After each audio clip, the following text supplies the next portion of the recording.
André, ça va ou quoi? Ça va, ouais.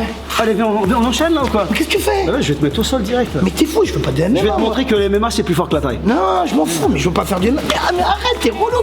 Bah vas-y, viens. Mais c'est y a tout seul. personne. Ah, là, en plus, ça ressemble à une cage. Mais y a pas de cage, frère, ici, c'est du. Mais qu'est-ce que tu fais? Bah, allez, vas-y, c'est parti. Mais je fais de la boxe taille, moi. Ah ouais, merde, c'est vrai. Putain, j'avais oublié. Allez, c'est parti, on y va. Allez, on y va. Je vais room.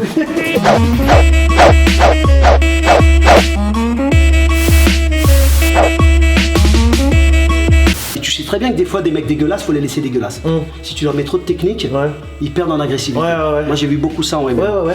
M'attacher, l'idée c'était ça, m'attacher sur une chaise. Mettre des tartes. Et me mettre des tartes, me boxer, me mettre des coups de poing et me faire des étranglements. Ça s'appelle des matalions. C'est-à-dire, il se met derrière, tu fais un étranglement, tu tombes dans les vapes et te réveilles, voilà, et il te filme, tu vois.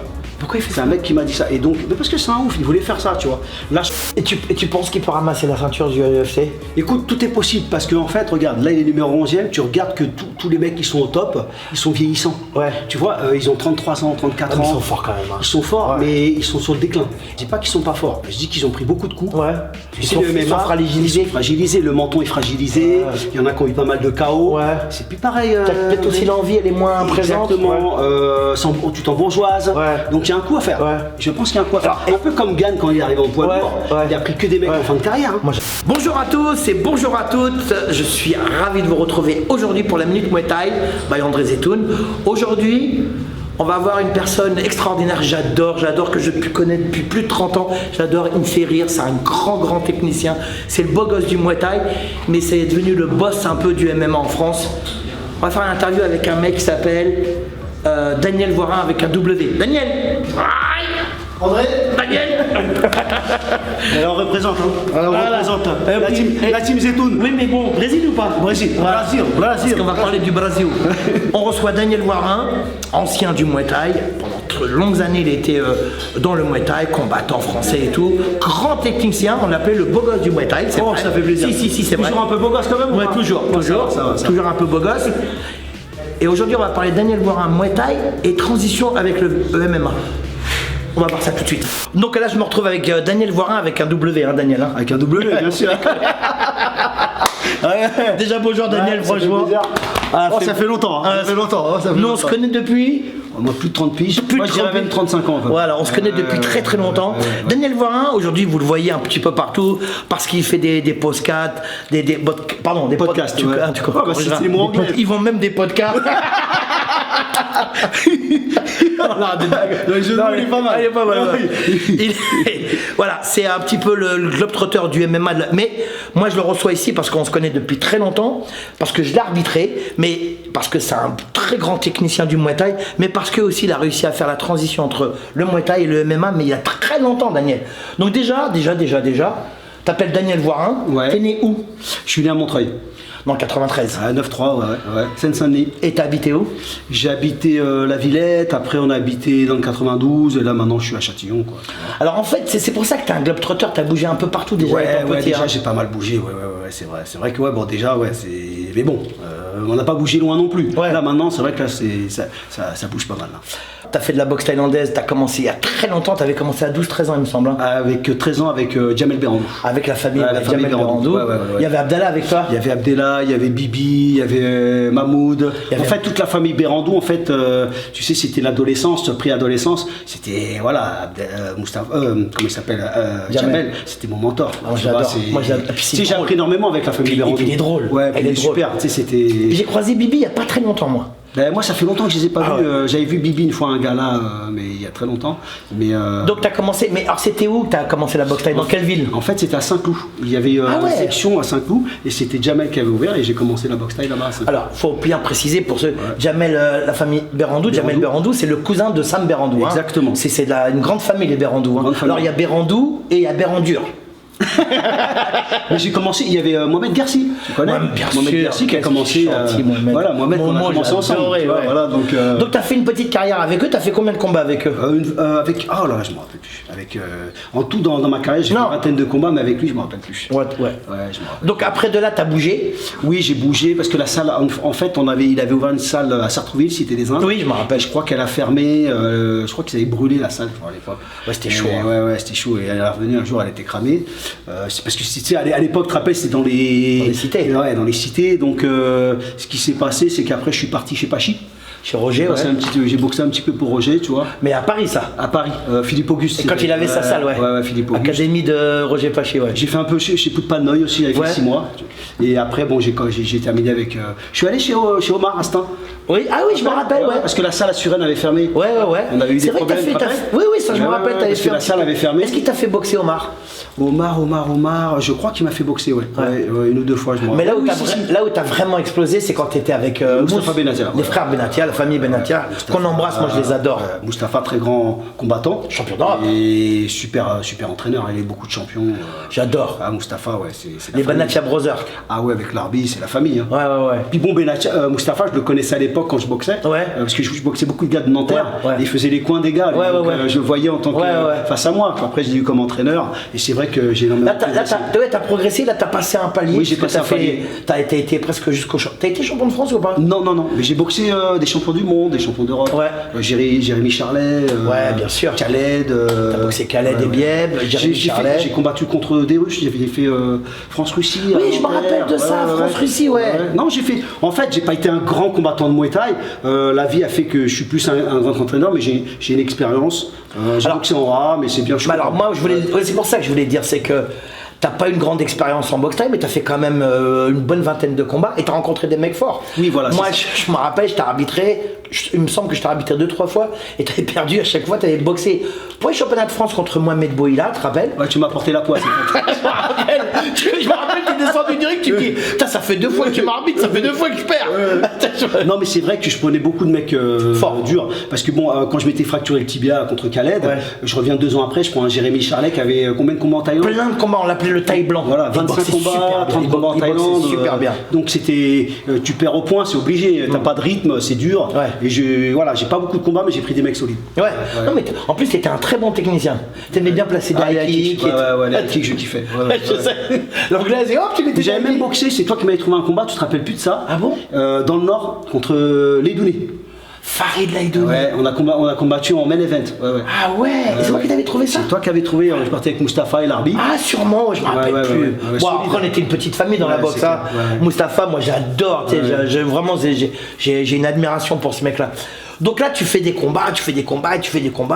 Ah, tu commences à boxer à Japy, on te voit quand même dans tous les galas. Bon, après, tu dis que tu n'as pas une belle carrière. Moi, je trouve que tu as une petite carrière quand même très sympa. Parce que Daniel Voiron, nous, on t'appelait le beau gosse de la boxe thaï. Parce que tu étais beau gosse, tu aimais bien placer des high kicks. Tu te rappelles pas? Moi, je suis plus beau gosse là, c'est ça que si. Mais moi, je me rappelle, Moustapha, il disait arrête de lever les jambes. Arrête de lever les jambes. Ouais, c'est vrai, j'aimais bien les high kicks. Hein. Mais c'était d'ailleurs, là, mon élève Benoît Saint-Denis, et là, il m'a rendu un hommage en claquant la bouche de l'américain. Ça, c'était magnifique. Alors, on te voit à la boxe thaï. Ouais. Bon, t'as vu, on se croise tout le temps dans les galas, ici, là, en banlieue, en province. Et d'un coup, tu tournes. Ouais, je disparais. En fait, ce qui s'est passé après mon accident, il y a eu une grosse remise en question. La fracture du tibia, j'ai reboxé. À un moment, je me suis dit, il va falloir que je gagne de l'argent. Parce que quand je me suis cassé le tibia, les gens savent pas, mais je me suis retrouvé en galère pendant 2 ans. T'as pas travaillé. En plus, j'habitais pas chez mes parents, j'avais un loyer. À l'époque, j'étais avec une copine. Je voulais, attends, c'était la galère totale. Tu touches pas d'argent, pas de chômage, rien. En fait, donc je me suis remis en question, je me suis formé. C'est là que j'ai commencé à travailler dans les écoles. Et c'est là que ça a été mon premier contact avec la pédagogie, quoi. Je veux dire, la transmettre un savoir, pédagogie. Je travaillais longtemps dans les écoles, ça m'a servi énormément. Et justement, la Fédé m'a approché à l'époque parce que j'avais développé la boxe dans les écoles. Les bébés non, ça c'était dans les écoles primaires, ça s'appelait l'activité pied-point. Je l'ai développé, ça marchait super bien. Et la Fédé a été intéressée parce qu'ils voulaient faire un fascicule, tu sais, de Muay Thai. C'était à l'époque, je crois que c'était la FMDA, je crois. Oui, t'as raison. Il y avait Bruandet, c'est ça. Technique, et il y avait Patrice Nebou. Exact. Voilà, et donc j'ai commencé avec eux, j'ai fait partie de la commission éducative, et c'est là qu'ils m'ont dit, Daniel, on aimerait bien que tu sois entraîneur d'équipe de France. Pour moi c'était bien, donc j'étais entraîneur d'équipe de France amateur là. On avait fait les championnats d'Europe à Lille, il y avait Farid Villaume, Nancy Joseph. Quel beau gosse les deux là. L'entraîneur actuel de l'équipe de France, qui est super connu, qui est, j'ai oublié, Alassane. Voilà, qui était là, donc en plus on a eu des médailles d'or. Je me rappelle de ça. Donc voilà, et après ça, À ce moment-là, excuse-moi de te couper, à ce moment-là, on était très fort dans le Muay Thai. Ah oui, très fort en France, hein, vraiment. On avait des boxeurs de ouf. Toi, tu parles de Farid Vioum, déjà, les mecs, c'était des tueurs à gages. C'était super fort. Et donc là, ce qui s'est passé, ils ont aimé mon travail, et donc ils m'ont proposé de bosser un peu pour la Fédé, développer. Et en fait, moi, j'avais le projet de partir au Brésil, donc je suis parti au Brésil. Ouais, dans ta tête. Ah, j'étais au Brésil. C'est-à-dire qu'en fait, tu vois. Mais comment. Excuse-moi, tu dis que tu veux partir au Brésil, mais tu rencontres ta femme. Tu la rencontres là-bas ou ici? Non, je l'ai rencontrée en 94. Mais où? En France. Mais c'est une Brésilienne? Ouais, j'avais déjà passé un an au Brésil en 98. Ah oui, pourquoi? Ouais, je suis parti comme ça. J'avais eu un gamin, il avait 3 mois, j'ai dit je pars. J'ai envie de connaître le Brésil, j'étais dans sa famille, on a tourné un peu à droite à gauche, et ça m'a plu énormément. Après j'ai économisé, et c'est là que je suis parti. Dans ta tête tu t'es dit... J'étais au Brésil. Ouais. Je sais pas, je suis toujours tombé amoureux du Brésil, je peux pas dire pourquoi. Non, j'avais le rêve brésilien, tu vois. Donc j'ai habité aux États-Unis, mais les États-Unis, c'était bien, c'est super intéressant, je regrette pas, les Américains m'ont bien traité, mais mon délire c'était plus le Brésil. Tu te sens, c'est plus fort, non?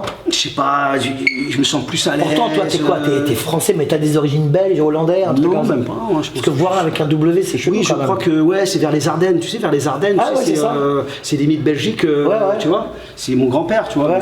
Ma grand-mère, elle était corse.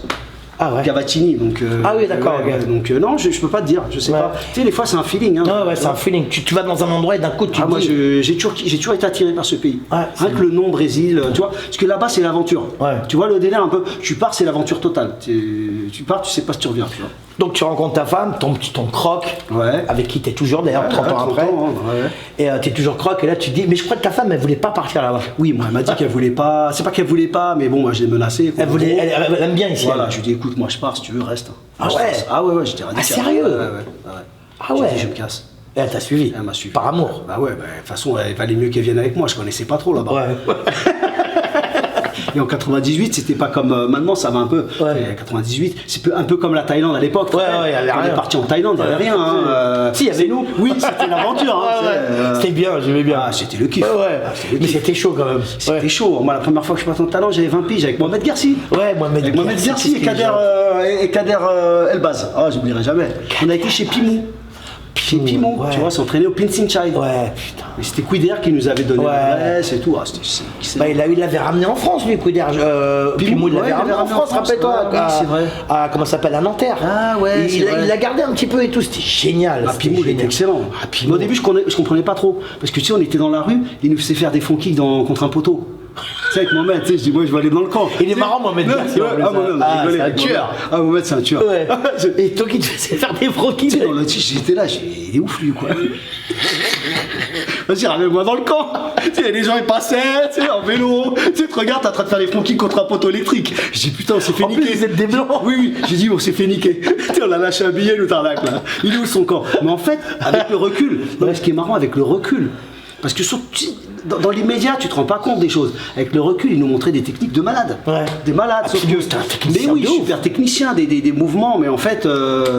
Non, tu vois, mais tu sais, t'es jeune, t'as envie d'aller te taper. Ouais, t'as envie d'être dans un camp, tu vas être en bas et tout. Alors que c'était super bien ce qu'il faisait. Tu t'es dit poteau électrique, il y en a plein en France. Oui, j'ai pas besoin d'aller en Thaïlande. Mais bon, c'était valide, ils nous ont traité super bien. T'avais quel âge? T'étais jeune là? 20 piges, 21 piges, je crois. Putain, c'était dans les années 90. Ah ouais, je suis parti en Thaïlande, écoute, je suis parti tout seul. J'ai rejoint Kader et Mohamed, ils étaient déjà sur place.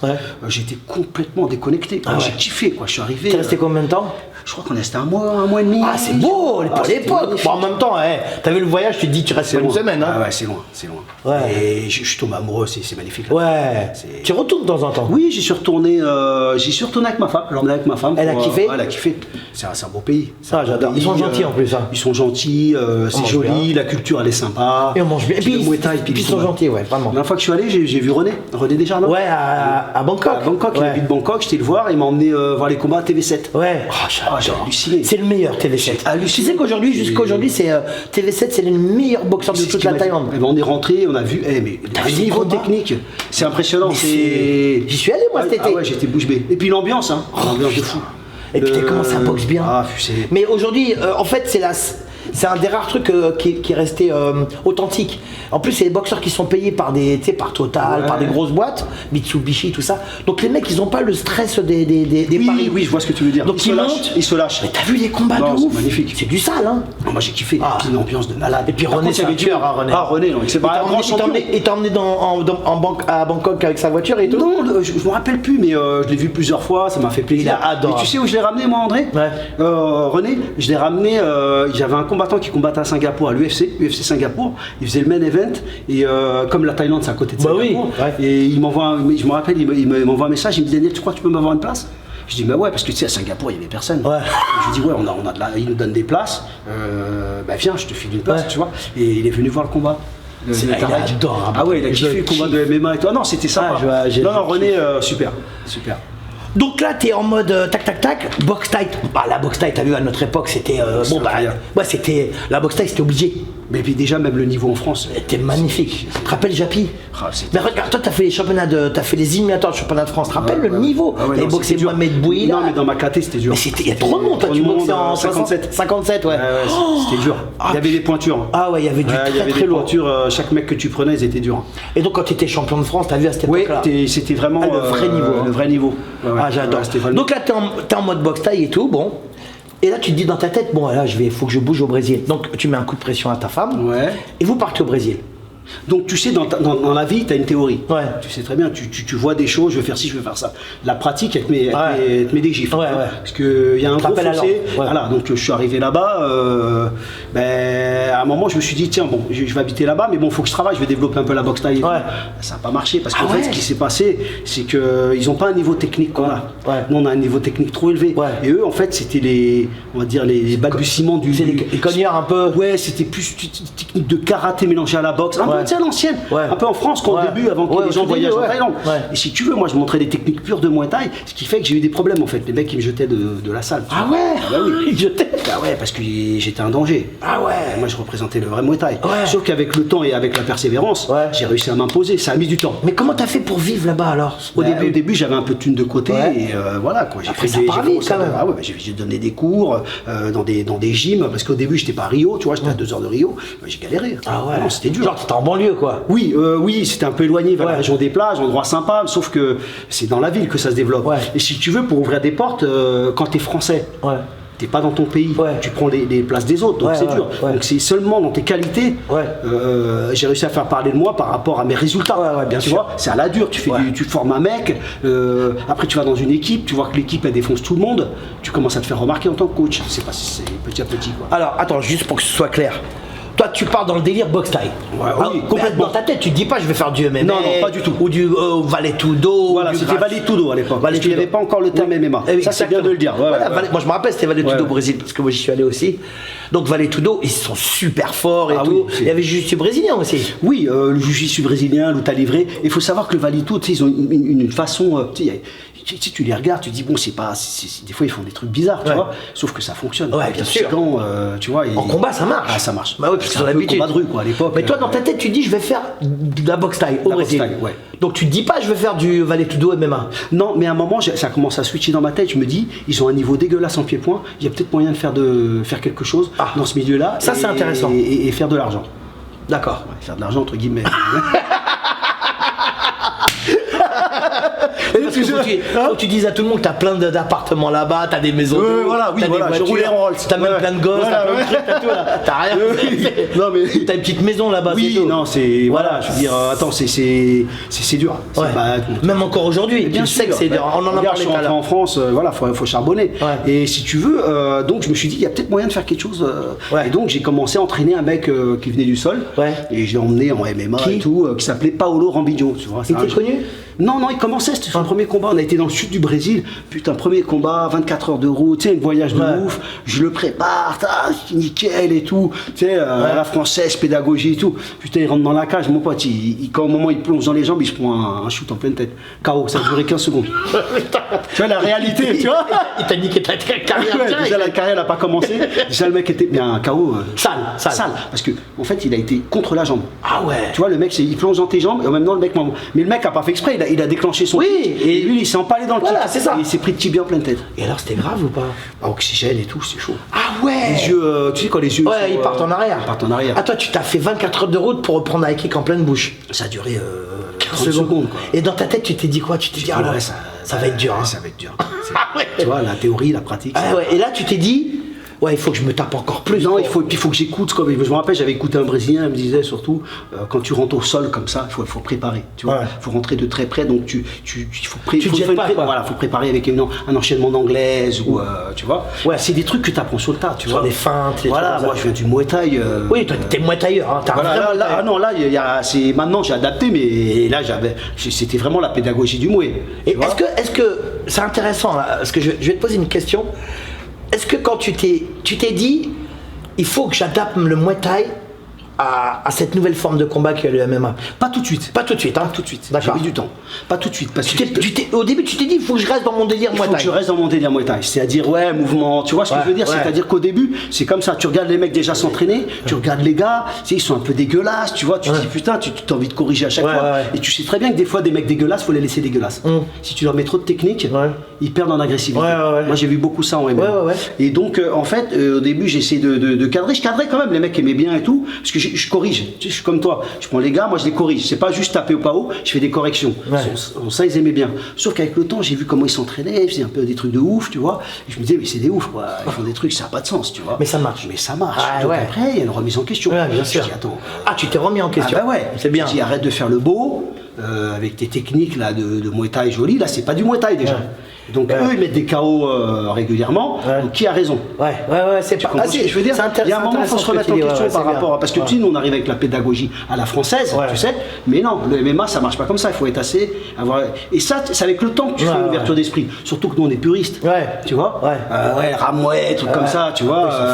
Mais en fait, Ramouet, voilà quoi. S'en foutent. Voilà, t'arrives. En plus, le MMA, ça démarre tout de suite. Ça tape. T'as vu, c'est tout de suite, bam, il y a des combats, ils s'emballent rapidement. Ils s'emballent très vite. 4-11. C'est du 4, hein. C'est du 4-11. Je crois que c'est du 6, moi. 4. Ah ouais, 4, en fait, c'est des grands. 6, c'est amateur. Non, mais si, le 4, c'est quand t'as froid dans la rue. Tu mets du 4. Oui, c'est. Voilà. Et puis, en plus, ça dépend les gants. Il y a non, des mais gants, c'est des gants de moto, quoi. Oui, voilà. Oh putain, ça fait peur. Donc, il faut être intelligent. Si c'est du 4-11, tu sais très bien que si. Tu te protèges pas pareil. Déjà, tu ne protèges pas pareil. Et si tu touches, ça descend. Ah bah oui, hein. Donc, il faut adapter des techniques pour toucher le mec sans qu'il ait eu l'impression que, tu sais, l'endormir pour le toucher justement et pour le mettre KO. Et en plus vous ça continue, enfin le MMA ça continue là où nous ça s'arrête. Ben oui, c'est ça. Déjà en plus tu tombes, tu peux le finir. Puis ça continue. Ben oui, faut ça s'arrête jamais en fait. Ça s'arrête si l'arbitre met la main dessus. Non mais je veux dire, tu vois, techniquement ça s'arrête jamais. C'est dur, hein, c'est des vrais athlètes. Surtout la lutte, tout ça. Donc tu dis, il faut que je me remette en question. Et à quel moment tu t'es dit, je vais plus me lancer dans le. Enfin, ma question c'est à quel moment tu t'es dit, bon bah la boxe thaï laisse tomber, au Brésil, je vais me lancer dans un truc plus brésilien. À quel moment tu te dis ça? Mais parce qu'en fait déjà la boxe thaï au Brésil n'était pas trop développée. D'accord. Ils kiffent la boxe thaï. Oui.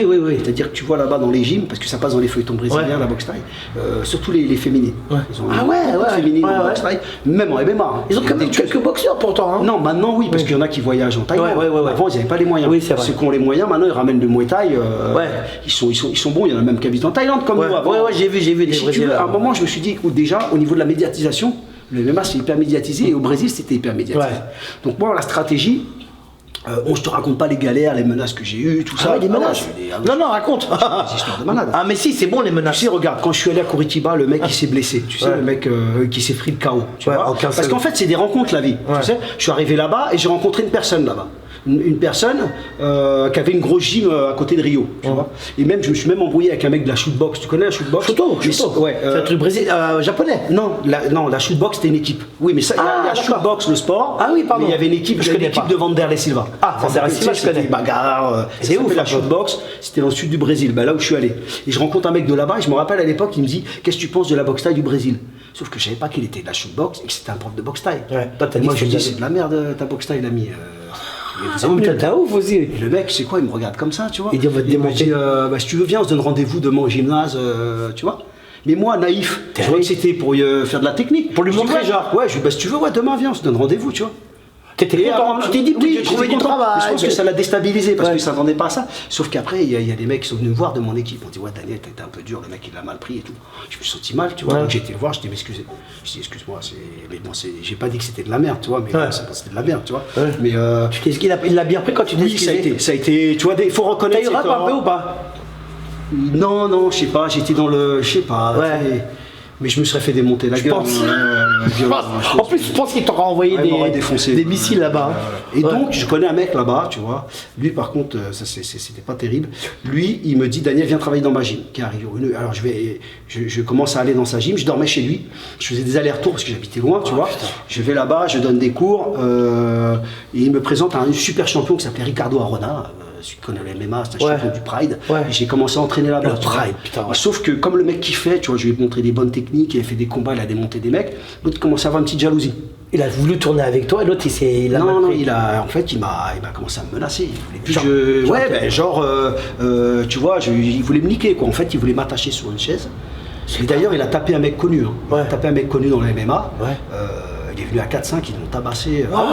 Et toi, il- moi, il voulait m'attacher. L'idée, c'était ça, m'attacher sur une Et chaise. te mettre des tartes. Et me mettre des tartes, me boxer, me mettre des coups de poing et me faire des étranglements. Ça s'appelle des matalions. C'est-à-dire, il se met derrière, tu fais un étranglement, tu tombes dans les vapes et te réveilles. voilà, et il te filme, tu vois. Pourquoi il fait C'est un mec qui m'a dit ça. Et donc, mais parce que c'est un ouf, il voulait faire ça, tu vois. La chance que j'ai eue, c'est que moi j'ai de la famille au Brésil, ma femme elle vient des quartiers assez chauds du Ah Brésil. ouais. Et mes élèves ils me kiffaient, tu vois. Ouais. Donc il s'est méfié, il s'est dit. Mais le mec il était intouchable, c'était un mec où son père et sa mère étaient juges. Ouais. Et tu sais, au Brésil, les juges, Ça, ouais, c'est le président de la République. Ouais, Tu vois ouais. ce que je veux dire? Je savais pas, mais j'imagine, ouais. Il laisse tomber, tu vois. Donc après. Il s'est rien passé donc. Non, il m'avait volé mon matériel, j'ai récupéré mon matériel, on est parti à l'amiable. Et déjà, ça commençait mal, je flippais après, il m'a menacé. On revient plus dans ma ville et tout, je dis ok, on s'est séparés là. Ah ouais, t'es Europe quand même. Bah ouais, j'ai Europe. Ah, t'es pas chez toi en Je plus. suis pas chez moi, je sais pas qui va m'envoyer, il avait défoncé déjà un Français. Ah ouais. Ouais. Un mec connu ou pas? Oui, connu, ouais. Il s'appelle Johnny Frachet. Johnny Frachet, bah oui, je connais. Bah oui, il était venu à 4-5, ils l'ont tabassé. Oh, le pauvre Il me Johnny dira, je ne raconte pas ses histoires, mais le mec, il était horrible. Hein. Oh le pauvre. Ah, ils lui ont fait un guet-apens. Il était pas mal Johnny Frachet en plus, hein. Oui, mais là, ils ont fait un guet-apens. Ouais. Il est à 4-5. Ah ouais. Ah c'est des ouf au Brésil quand même, hein. Bah, lui, il était. En fait, après, j'ai su que ce mec-là, c'était un mec qui était mal famé, quoi. Ah ouais. Tu sais, tout le monde me l'a dit, mais je savais pas au début, tu vois. Et donc, si tu veux, donc ce que j'ai. Est-ce que t'as pris un peu d'argent? Tu prenais des. Non, il m'a mal payé, il m'a arnaqué. En plus, Ah ouais. ouais, j'ai entraîné un mois, il m'a fait une misère, tu vois, j'étais dégoûté. Ouais. Et donc après, ce qui s'est passé, j'ai été contacté par une équipe brésilienne des favelas qui s'appelle Ouais. il y a beaucoup de mecs des favelas qui s'appelle la Rénovation Fight Team, RFT. D'ailleurs, là, j'étais au Brésil, j'étais les voir, c'est des potes. J'ai C'est connaissé dans- de 98. C'est dans la favela quand même? Non, c'était à Rio. Il y avait beaucoup de jeunes de favela, tu vois. Ouais. Donc j'ai été le striking coach là-bas. Ouais. C'est-à-dire Ah, que je pas mal. m'occupais vraiment de l'équipe. De debout. Voilà. Donc j'ai commencé à gérer cette équipe de debout et on a eu des résultats de ouf, beaucoup Ouais. de KO. Parce qu'en fait, ils se jettent beaucoup les Brésiliens. Et moi, je travaillais sur les contrats. Ouais. Ouais, tu les attends quoi. Ah ouais, j'ai dit voilà, et les Brésiliens, ils savent pas travailler en reculant, ils savaient pas contrer. Ouais. C'était En fait, ils ligne attaquent droite. tout le temps, ouais, ligne Voilà, droite, ligne ouais. droite. Donc moi je travaillais les décalages avec frappe, tu vois, Ouais. avec petits gants. Ouais, ça va vite. KO. J'ai fait ma réputation dans le milieu. Mais ça va, t'arrives à t'en sortir financièrement avec Non, eux? pas terrible. Jamais en fait, hein. Non, pas Non, mais il faut que tu le dises ça, parce que les gens ils pensent que. Non, c'est la misère. Mais oui. J'ai eu des trucs de ouf. Oui, c'est ça. Des trucs où on m'a promis des trucs. Une fois, attends, j'ai préparé des mecs qui ont été faire un tournoi en Angleterre, ils ont gagné une somme. Au moment de me payer, ils m'ont même pas payé. T'as envie de pleurer. Mais pourquoi ils font ça? Parce que j'en sais rien, c'est des ouf les gens, je sais pas, c'est horrible.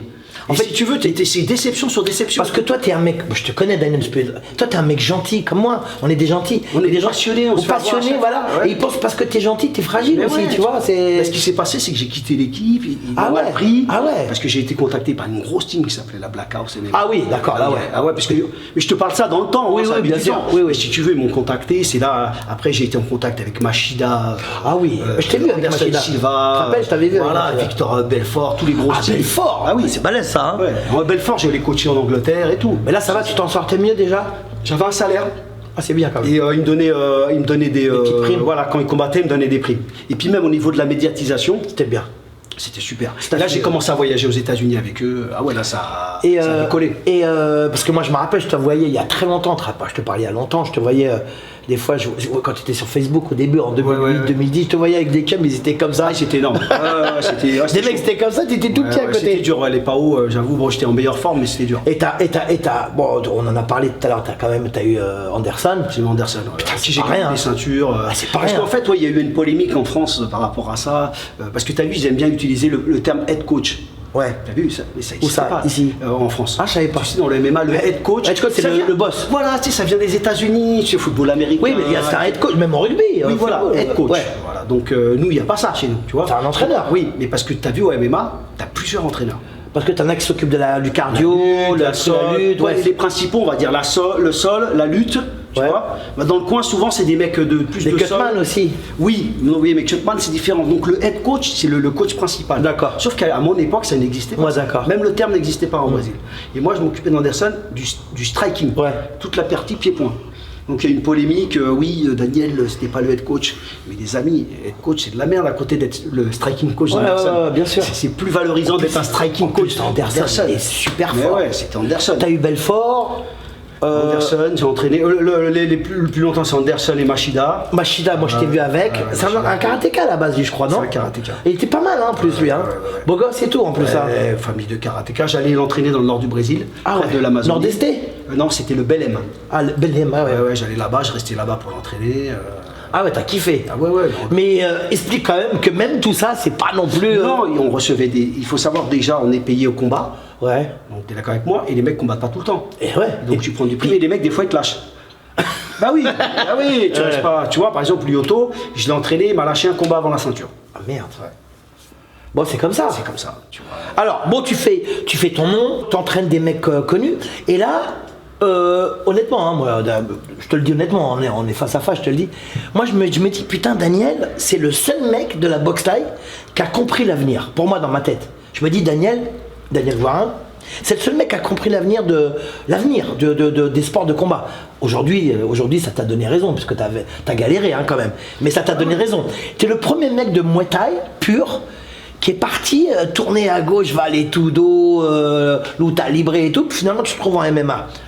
Donc tout ça, c'est le Brésil. Mais pourquoi t'as quitté le Brésil puisque ça a marché pour toi et que t'es parti aux États-Unis? C'est quoi le délire? Alors déjà, je quitte le Brésil parce qu'à un moment, financièrement, j'y arrivais plus. Ah, voilà. Ça c'est intéressant quand même. Il faut savoir que là-bas, l'inflation, elle est énorme. Ouais. Parce qu'on voit les Français se plaignent de l'inflation, et ils ont raison. Hein. Ouais. Personne n'aime l'inflation. Non, bien sûr. Mais au Brésil, laisse tomber. Ah ouais, c'est une galère. Tu te retrouves, par exemple, je te donne un exemple, tu as un loyer de 1500, on va dire.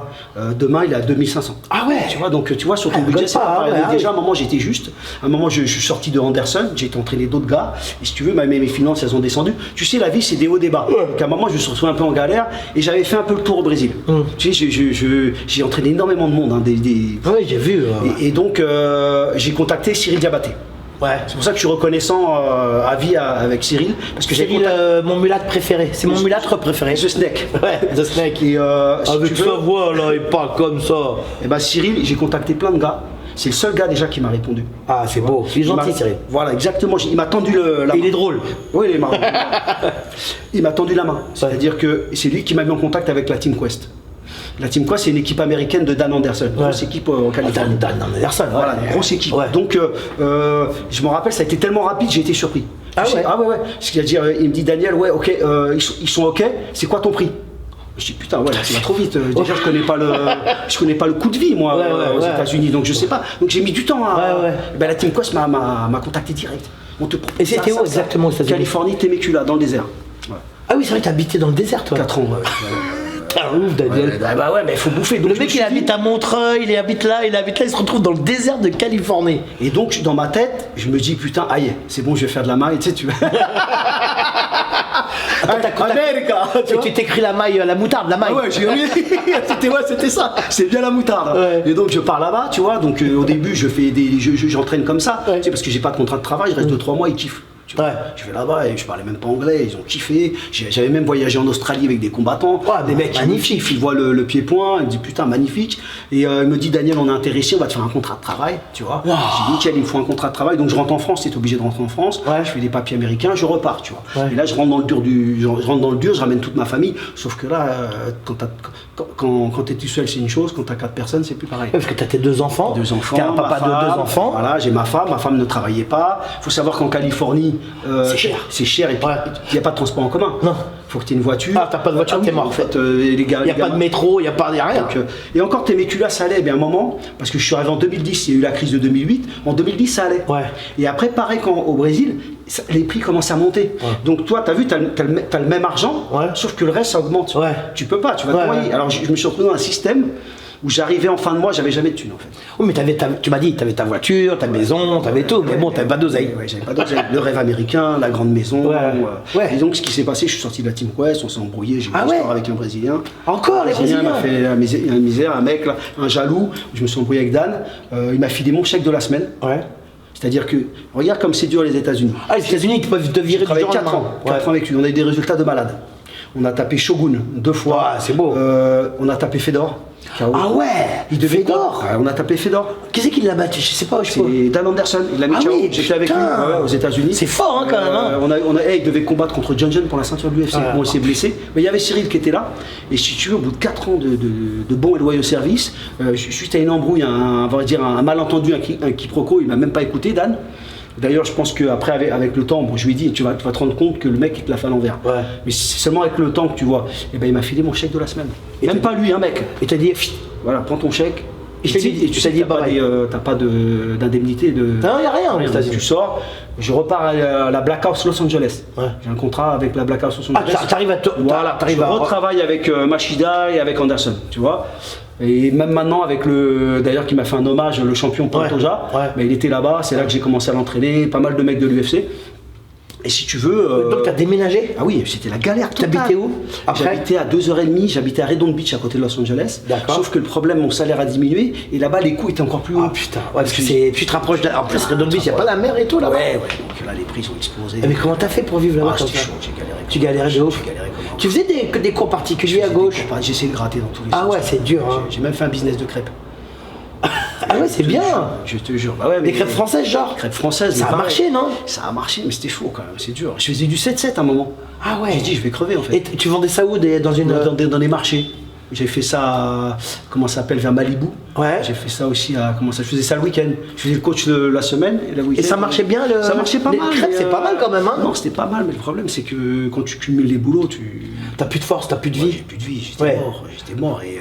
En plus, c'est physique le MMA, les PAO, les trucs. Après, je suis parti de justement là où je suis. Avant que je rentre en France, ce qui s'est passé, c'est que je suis parti j'ai fait l'Ultimate Fighter. Tu vois, c'est quoi le show?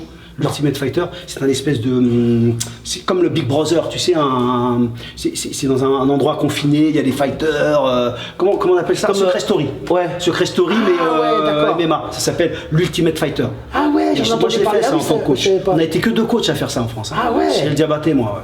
Et alors ça a marché ça? Ça c'était bien payé, donc je vais à Las Vegas, je fais l'Ultimate Fighter pendant 6 semaines. Tu coaches un mec, c'est ça?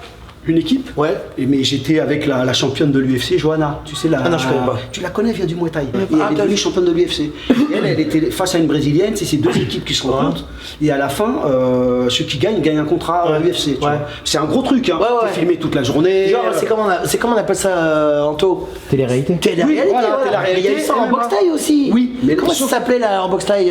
Si, il y a quelques années. Oui, il y a eu ça. Il y a eu en anglaise aussi. Oui, en anglaise, bien sûr. Mais ça se renvoie un peu. C'était l'Ultimate Fighter, et puis bon, donc c'était très bien. Je reviens à la Black House, le mec en gros il me dit ouais Daniel, voilà on se sépare de toi, si tu veux tu peux partir là, tu vois. Pourquoi? Je sais pas, si vous voulez plus payer, j'en sais rien, tu vois. Ouais, je lui dis mais attends, tu me laisses un petit temps quand même, parce qu'en fait là, tu sais, t'es payé tous les 15 jours. Ouais.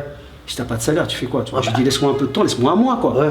Le mec il me dit ok d'accord, mais je te donne la moitié du salaire. C'est assez violent hein, les States, hein. Ah ouais. Donc je suis resté 1 ou 2 mois, après je me suis retrouvé à San Diego à la Minotaur Team.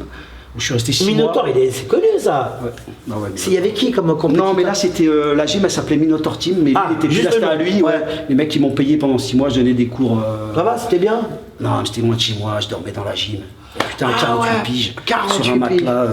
J'ai des lits militaires. Ah ouais. Écoute bien, regarde la scène. T'as 48 piges. T'as entraîné les tops. Ouais. C'est pour ça que la vie, il faut de l'humilité. Hein. Ah ouais. Ça sert à rien de te la péter, parce que ça te remet d'accord tout de suite. Ah oui. C'est pour ça que moi j'ai cette humilité, parce que je sais que c'est des phases. Écoute, là j'étais vraiment dans une phase de merde. Bon, le mec qui m'a trouvé le taf, je le remercie à vie parce qu'il m'a quand même dépanné. Ça a pu me permettre de payer les factures. J'étais sur un lit militaire. Je dormais parce que je pouvais pas rentrer, c'était trop loin San Diego de Los Angeles. Ouais. Je pouvais pas faire des allers-retours. J'aime bien cette ville San Diego. Tu vois, ouais, c'est super. J'aime bien. Encore plus cher que Los Angeles, j'aime pas trop. C'est un peu pour. Et si tu veux, je dormais là. dans une gym énorme qui faisait 2 ou 3 000 mètres carrés. Ah ouais. Et dans des zones désaffectées, il n'y a personne, tu vois. Ah ouais, genre t'es en mode. T'es genre à la zone industrielle de Sartreville. Voilà. Ah putain, déprimant. T'imagines mentalement. Et ta femme, elle est où? Ben ma femme, elle est à la maison. Là. T'imagines mentalement. Écoute, t'arrives à un âge, tu vois. Mais ta femme, elle te dit pas, frère, faut trouver un vrai taf ou un truc comme ça. Non, je sais Elle pas te suit quand même. Elle me suit, tu vois, Ouais. elle est guerrière, hein. Elle a du mérite parce que c'est une vidéo. Franchement, ouais, parce que c'est un peu beau. Mais sans ma femme, parce qu'il faut avoir une femme solide, hein, ouais. solide, tu vois. Mais te dis, mais ma femme, elle est brésilienne, c'est Ouais, pas une européenne. elle est solide. Elle est solide, tu vois, c'est pas la même mentalité, Ouais, attention. Et si tu veux, avec 2 enfants, t'es là, tu vois pas la remise en question. Ah ouais. J'étais comme un. Tu dis, attends, je vais travailler à Franprix, c'est mieux, je suis Franprix au à top, Paris. Là, je suis comme un yinche. Bah oui. Je dors sur un lit Mais dans ta militaire. tête, tu te dis pas, Ah, je vais j'étais travailler mal. Franprix à Paris, je gagne mieux. Non mais après, à un moment c'était le feu dans ma tête. C'est pour te dire, à un moment, écoute, je prends un bouchon, écoute l'histoire. Je suis dans la vanne comme ça. Et tu vois le film où le mec il pète un câble, Ah ouais, je il lâche sa connais. voiture. Il est dans un bouchon et ça boue. Et ta tête elle tourne, mais il a plus de boulot et tout. Comment il Et s'appelle? Michael Douglas. Michael Douglas. Et le titre c'est Descente, je crois. Ouais, descente, ouais, un truc comme ça aux enfers. Génial ce film. un Par film contre, de il est ouf. sale, hein. Ah, il est sale. Ah, t'as comment? Et là, tu vois un mec qui tourne. Mais écoute, moi je suis là, dans la voiture, et je te jure, dans ma tête, je suis comme nu. Tu te dis ça y Je est. suis dans le bouchon, ça fait 2-3 heures, j'en peux plus. Ouais. Il fait une chaleur de ouf. Ah, en Mon plus. cerveau, tu sais, et je me pose des questions parce que, tu sais, à un moment, tu es une remise en question. Ouais, Mais qu'est-ce que c'est je une fais remise en Je suis question. venu aux États-Unis, pourquoi en fait? Pour travailler comme un clébard, taper des bouchons, dormir sur un lit de militaire de merde. Ah non. Tu vois? En plus, t'as des gosses. Oui, en plus, puis t'as excellé, et Ouais. tu te retrouves en bas, tu vois. Ouais. Personne te calcule, l'ami. Hein. Ah ouais. Tu vois, t'es là, je dis, je me casse ici, moi. Je dis, je vais voir ma femme, après je lui dis, écoute, moi je rentre en France, elle me dit, on va faire quoi? Je dis, j'en sais rien. Je me casse. Mais moi, je peux plus. t'es chez toi ici. Voilà, je dis, je peux plus, je trace. Ouais. Et après, on est parti, j'ai laissé un de mes fils là-bas, ça m'avait brisé le cœur. Ah Quand ouais. j'ai laissé, 18 ans, je le laisse, t'es dégoûté, tu vois. Et Mais pourquoi lui, il voulait rester? il voulait rester. Ah ouais. Il veut ils pas ont- rentrer. Et il y en a un qui est venu avec moi, après il est reparti là-bas. Bon, maintenant ils sont bien, ils sont grands. Mais c'est pour te dire la situation qui m'a emmené après en Ukraine. Tu vois ce que je veux dire? Ah ouais, c'est vrai que qui tu m'ont pars en emmené en Ukraine, Ukraine. toi, Ouais, après. je pars en Ukraine, ouais. Et mais toi, t'aurais pu finir, je sais pas, t'aurais pu finir dans des archipels de ouf, toi, en fait. Hein. T'es un Bah, en fait, globe-trotteur. ouais, voilà, en fait, tu vas. Tu sais, à un moment, tu sais, quand t'es un peu en solo comme ça, faut que tu fasses de la thune. Ouais. Et le seul truc que je sais bien faire, c'est des coach de MMA. Donc voilà, on y va. Mais sauf que tu vois, quand tu. Moi, c'est ça que je voudrais que tu expliques un peu, c'est que nous, quand on regarde ça de l'extérieur, c'est comme moi, la boxe taille, quand je faisais boxer Skarbowski à l'anniversaire du roi attrapé sur Ou à Canal+. Las Vegas, Voilà, ou à Las Vegas. Tu vois des trucs de ouf à la télévision, mais tu sais pas que ça fait 18 heures que t'es à côté du ring comme ça, que tu vas pisser sous le ring, qu'il n'y a pas d'oseille, il n'y a pas tout ça. ouais. Et les gens, quand ils voient ça, ils se disent, waouh, c'est magnifique. Ouais. Mais Mais l'envers du décor, c'est pas la même. bah alors nous quand on te voit, hein, Anto, quand moi je te vois partout dans les magazines et puis on est frérots sur Facebook et tout. Je me dis putain Daniel c'est chambé, je le vois avec des trucs, des costumes de ouf, des fringues de sponsors et tout. Mais en fait tu galères en vérité. En fait, tu galères. C'est ça hein. En fait, c'est la débrouille, il faut être malin, parce qu'en fait, des coachs, tu les comptes sur les doigts de la main, les coachs qui arrivent à se démerder. Et encore, je me plains pas, hein. J'ai encore un coach qui arrive à bien me démerder. Oui, ça va. C'est ce que je veux dire. Ouais, parce que t'es Mais- connu. Voilà, mais par rapport à ce que j'ai fait gagner au gars, c'est que dalle. C'est ça que j'essaie d'expliquer. Souvent, j'explique au gars, ouais, mais quand même, il paye bien. Mais non, il paye pas bien, il gagne 1 million. Ah ouais. Tu comprends ce que je veux dire? Gagne 1 million, 2 millions. D'euros. Quand même. Ouais, ben les gars qui Anderson, ils gagnaient 1 million. Les gars, ils prenaient des 800 Et toi, 000, tu 900 prenais 000. combien là-dessus? Non, moi, là, je prenais pas sur des pourcentages, parce que déjà, je les ai pas formés. Ah, ouais. Un gars comme Benoît, je l'ai formé, je prends un pourcentage. Ah bah C'est bon. justement on va Donc, revenir. voilà, c'est- Attends parce que là je vois Daniel, je vois depuis tout à l'heure qu'il recule, il y a la sortie et tout, doucement je me dis il veut se barrer, il en peut plus même ici il est. Donc attends, dans ta tête, est-ce que ça t'a rendu solide ou ça t'a fragilisé toute cette galère? Non, ça te rend fort. Ouais, ça te renforce. Ça te rend fort. Non, parce En qu'en fait, fait, faut pas lâcher. plonger, hein. Non, tu plonges. Il y a des moments où tu plonges. Ouais. Mais comme je dis, tu tapes le sol, tu pousses sur les jambes, tu remontes. Ouais. Faut pas lâcher. Et là tu te dis, je vais La structure familiale est importante. Ah, Attention, d'accord. la femme, les enfants, tout ça. Parce qu'en fait, qu'est-ce qui te rend fort en fait? C'est ta famille. Qu'est-ce qui te fait, qui te fait lever le matin? Ouais. Quand tu es dans des situations de merde comme ça, tu te dis attends, j'ai des gamins, il faut assumer. Ah, On t'es est des obligé. bonhommes, T'es t'as une obligé. famille. Ouais. Tu dis je vais me taper jusqu'au bout. Là, t'es Je vais obligé. lâcher. T'as pas le choix. T'as pas le choix. Mais qu'est-ce qui m'a rendu fort? Ben, c'est la boxe taille. C'est la boxe taille, parce que la boxe taille, c'est un sport qui est très dur. Ah, dur. Et je peux te dire, moi, la boxe taille, ça m'a aidé énormément. Bon, après, toi, tu viens de banlieue aussi. Voilà, ça m'a aidé Non, énormément. mais tu viens de banlieue. C'est pas parce que la banlieue. Non, mais à l'époque, dans les années 80-90, tu sais, on a tous vécu en banlieue. Ça t'a solidifié tout ça, les frérots, les Ah oui, trucs. c'est clair. Ah Voilà. oui, c'est clair. Mais là, tu te dis. Après, comment tu te retrouves en Ukraine, frère? Attends, tu passes du Brésil, États-Unis pour finir en Ukraine. C'est quoi En fait, je l'histoire? vais m'installer dans le sud de la France, tu vois. Parce que le MMA, je ne vais plus en entendre parler. Ah ouais. C'est la vérité. Et tu voulais faire quoi? Je sais pas. Mais pas, tu voulais à la boxe un peu, non? Mais non, j'ai dit, vas-y, laissez-moi tranquille, les gros sports de combat, j'arrête. Ouais. J'ai eu un tel dégoût. Ouais. Parce qu'en fait, tu vois la condition de mec que tu entraînes, qui est de mieux en mieux, il y a des maisons. Toi, ta condition, Elle est de pire en pire. Elle est de pire en pire. Ouais. Elle se développe pas. Donc, comment tu te sens mal. Ouais, je comprends. Tu te dis, merde, attends, au début, il y a la passion, tout, mais à un moment, il faut que tu fasses de la maille. Ouais. Et tu as vu, quand tu commences à te noyer, tu fais pas d'argent, mentalement, tu es mal. Tu vois, parce que même la femme, tu ramènes pas d'argent à la maison. C'est compliqué, il y a un climat. Les enfants, tu sais, il y a du manque.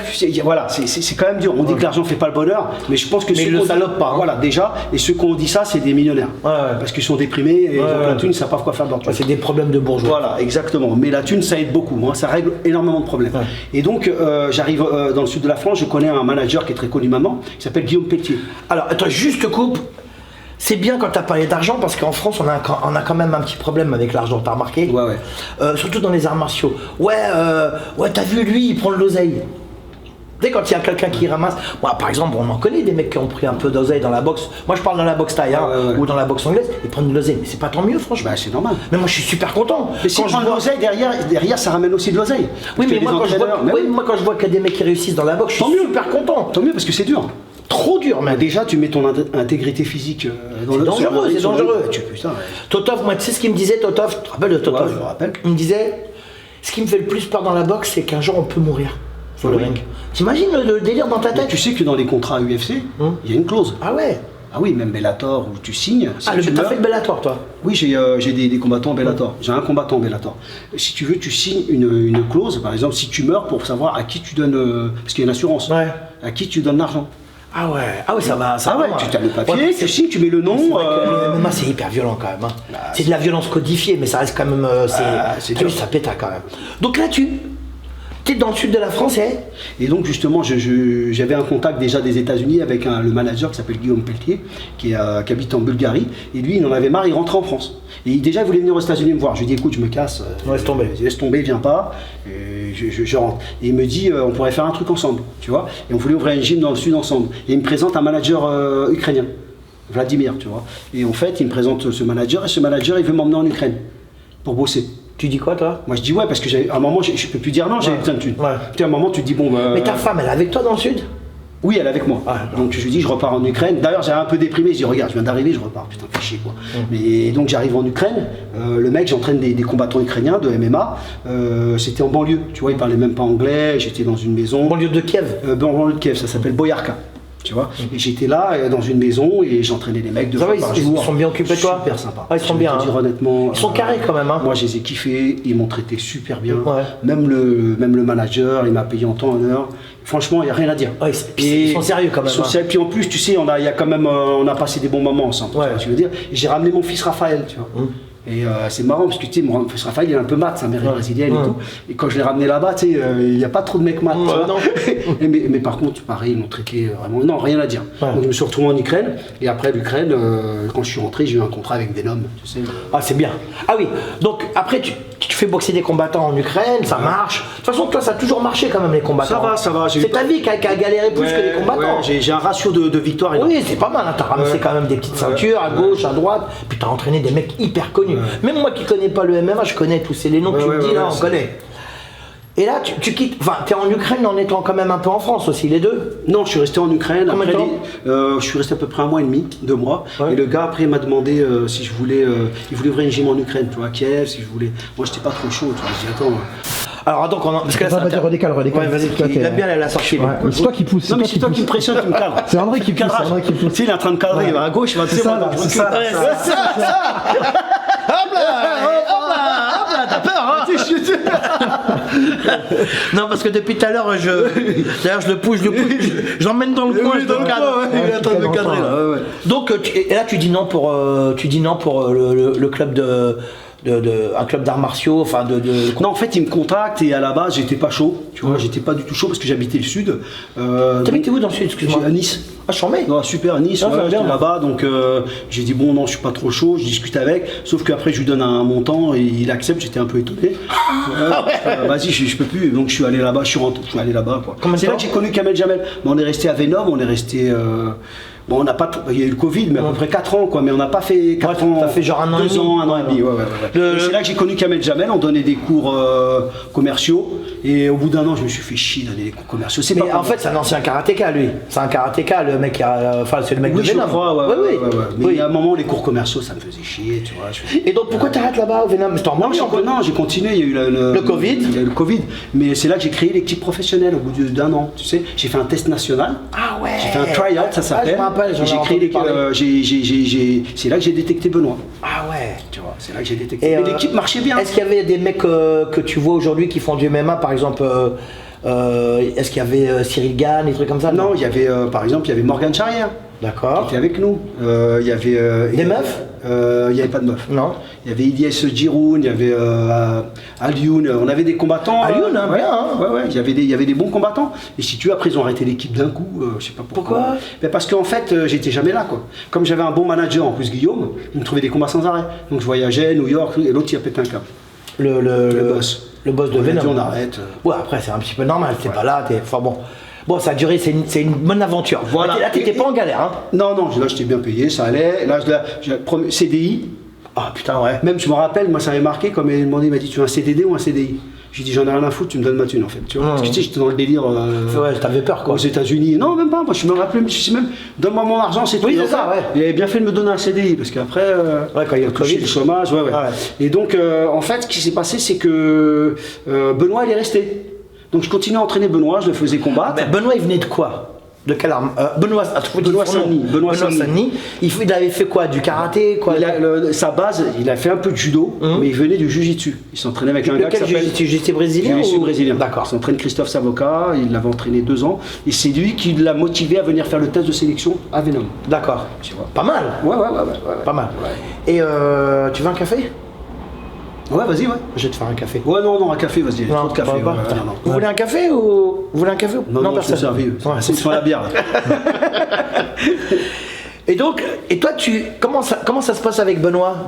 Benoît fort. Voilà, même Kamel était là, hein. Il l'a vu dès le début. Kamel Jamel qu'on embrasse. Jamel, voilà. Il était à la Réunion. Hein. Il est à la Réunion, je Ouais, le kiffe, super. c'est mon Ouais, chouchou. Kamel, Tu sais que excellent. j'ai arbitré son premier combat, il avait 12 ans à Japi. Ah, il est C'est solide. mon chouchou, je l'adore ce mec. Beaucoup de KO, il est dur. Hein. Hallucinant. Crochet au foie. Ouais, hallucinant. Mais lui, on a fait des trucs, je l'adore ce mec. il est C'est hallucinant. quel boxeur. Puis d'une gentillesse. Super sympa, franchement, bonne ambiance. Et lui, il a vu Benoît évoluer. Parce que Benoît, Kamel, il était à Venom avant que Benoît soit à Venom. Ouais, il donnait des vu. box taille. Voilà, il a vu arriver au début, il a vu toute L'évolution, tu vois.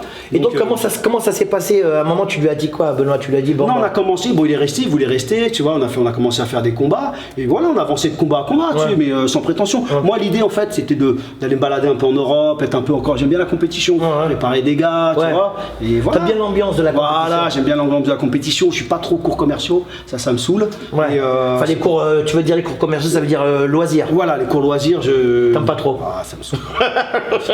Je préfère des pros, je préfère faire monter un mec, et tu vois. Ouais, mais c'est difficile, ça met du temps. Ça met très du bien. temps. Mais bon, comme là bon là, comme j'étais payé et tout, tu vois. Donc, et Benoît, là, tu vois, il commence à évoluer. Et là, tu sens un truc pour lui ou pas? Oui, deuxième combat, j'ai senti qu'il était dur. Ouais. Mais déjà, au test de sélection, je l'ai sélectionné parce qu'il m'avait impressionné dans le test de sélection. C'est un mec qui avait jamais rien fait, qui avait fait du sol juste. Et en fait, tu vois qu'il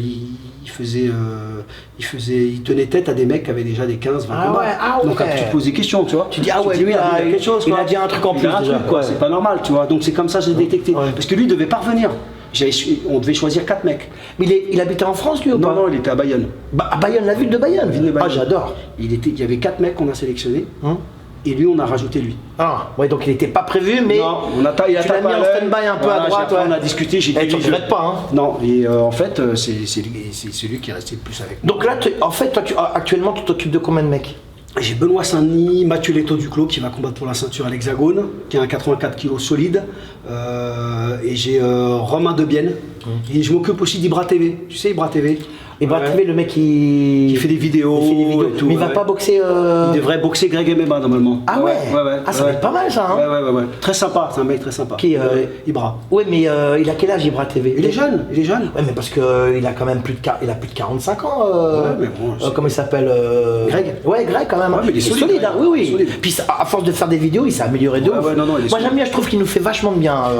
C'est super pour les sports de combat. Non, franchement, il nous a fait une visibilité incroyable. Et puis il a remis les choses à leur place, t'as vu? Et tu sais ce qui est bien, c'est qu'il a donné de la visibilité à Benoît. Hein. Tu sais quand Benoît, personne connaissait Benoît. Ouais. Quand il a fait la première vidéo avec Benoît, ça l'a fait connaître, tu vois. Et moi, c'est ce qu'il me disait Jano Skarbowski. Ouais. Il me disait, tu sais, Greg. Jano, nous on le connaît dans le milieu de la boxe, il était très trapé, c'était un monument. Mais c'est vrai que Greg, il l'a fait passer un cap, un vrai cap.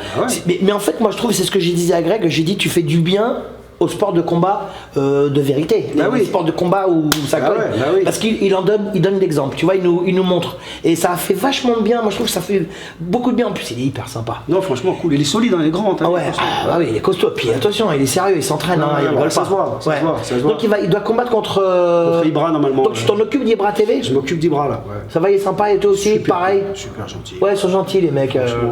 Respectueux. Parce que ce qui est important c'est le respect, tu vois, l'humilité. Moi je vois tout de suite ce qui m'avait plu à Benoît au début, l'humilité, comme Ibra ou même Mathieu, tous mes gars que j'ai, ils ont de l'humilité. Je déteste les mecs qui se la pètent, tu vois ce que je veux dire. Il y en a beaucoup, mais moi j'aime bien rester, tu vois, parce qu'on sait pas, tu vois, surtout que tu as vu les sports de combat, tu montes, tu redescends. Exactement. Qu'est-ce que tu penses? Moi je l'aime bien, Alors il y en a qui l'aiment, il y en a qui l'aiment pas. Moi je l'aime bien parce que je trouve qu'il est à côté de ça, Doumbé. Bon, il est sympa, moi je l'ai vu à Venom, je le trouve cool. Il est drôle en plus. Tu sais qu'il fait de. Il est pas bête, hein, attention, il est très intelligent. Tu le vois comme ça, il est très intelligent. Alors moi j'aimais bien parce qu'à l'époque, il y a quelques années en arrière, juste avant le Covid, il faisait aussi des one-man shows à côté de ça. Tu sais que c'est un mec super drôle.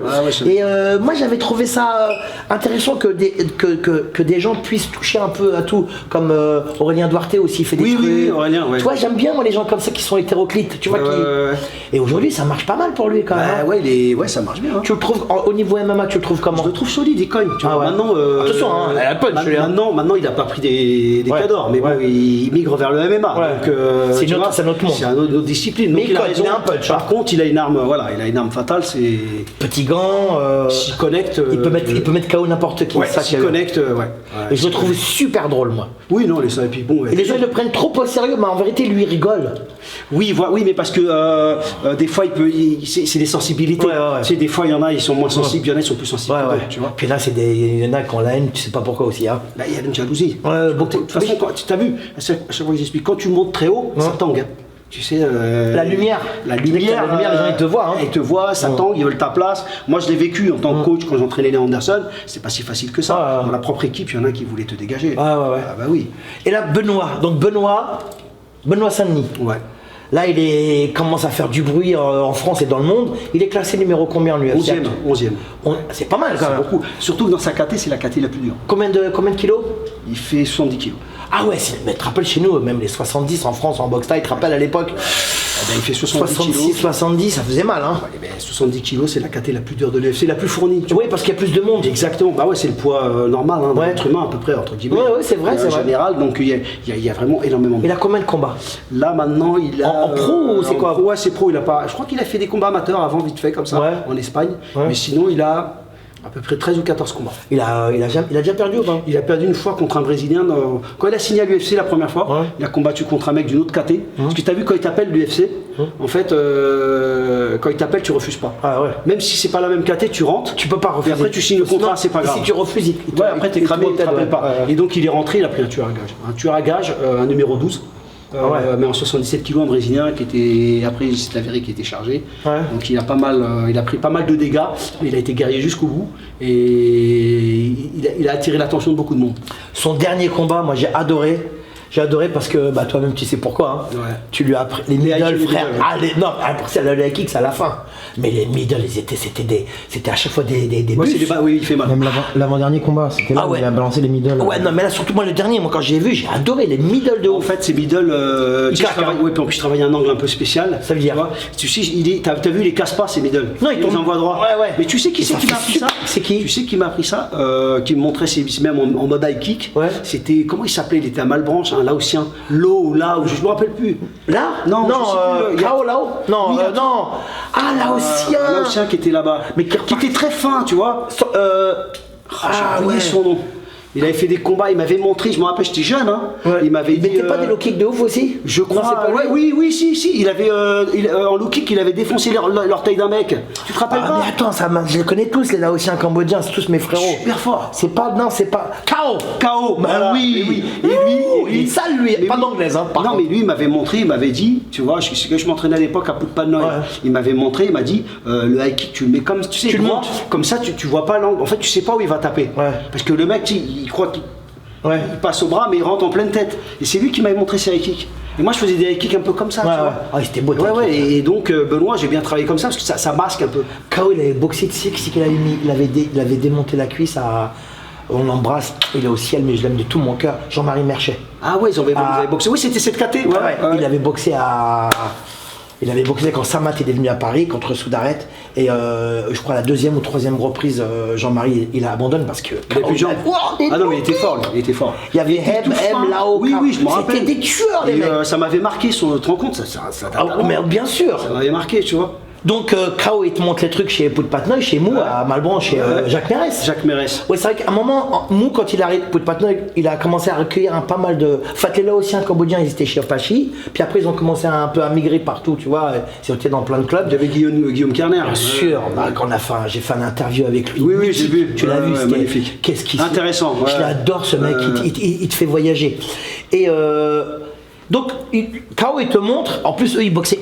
Oui, Tu te rappelles comment ils boxaient? oui. Eux, ils n'avaient pas d'anglaise. Par contre, ils te mettaient 3 coups de pied, t'en mettais un. Ah ouais, non, mais. Ouais, et puis ils faisaient mal, eux, hein. puis c'était Ah, des barres c'était de des fer. footballeurs. C'était des barres de fer. C'était des barres de fer. Ah, je m'en Il était rappelle. tout queuse, tu vois, mais. Putain, mais la technique magnifique, apurée, tu sais. Ah c'est, ouais, magnifique. Ah, j'adorais. Et il m'avait corrigé. Ça m'a marqué. Et toi, ça t'a marqué, Ça ce m'a truc? marqué, je me rappelle encore. Et là, moi, je vois Benoît Saint-Denis. Moi, j'aime bien ce boxeur parce que il a une tête de. Ah, il a une tête de conquérant, il a une tête de guerrier un peu. Tu sais qui me fait rappeler? Tu vas rigoler, hein. Il me fait la famille Pierre à Feu ou alors. Ah ouais, je te jure. Et ça me fait rappeler sur la ville de Var. Est-ce que tu te rappelles. Attends. Ah, ce dessin animé. Un dessin animé avec. Comment il s'appelle? Avec un mammouth, avec. Mais si! L'âge de glace. Ah oui. Tu te rappelles le 1? Oui, Dans oui, le 1, on oui. voit un monsieur, enfin on voit un bonhomme, Un barbu. il essaie de récupérer son fils. Ouais. Il fait. On dirait Benoît Saint-Denis. Non, c'est vrai ou pas? Et moi j'aime bien parce qu'il boxe super bien ton gars. Je trouve que combat par combat, Oui, il s'améliore. putain mais c'est vrai. Mais tu sais, la difficulté, je t'explique. La difficulté, la progression, elle a été un petit peu plus longue parce que c'est du MMA. Ouais. Tu peux pas prendre le mec en pied-point. Ouais. Moi, quand je suis venu en France, je suis devenu head coach. Ouais. Ma spécialité, c'est le striking, mais là, il fallait que je développe tout. Tout. Donc, tu sais, pour progresser dans tous les domaines, c'est plus long. Ouais. Parce qu'il y a le MMA, il y faut du temps. a le sol, il y a la lutte, il y a le striking, mais il y a aussi les transitions. Ouais.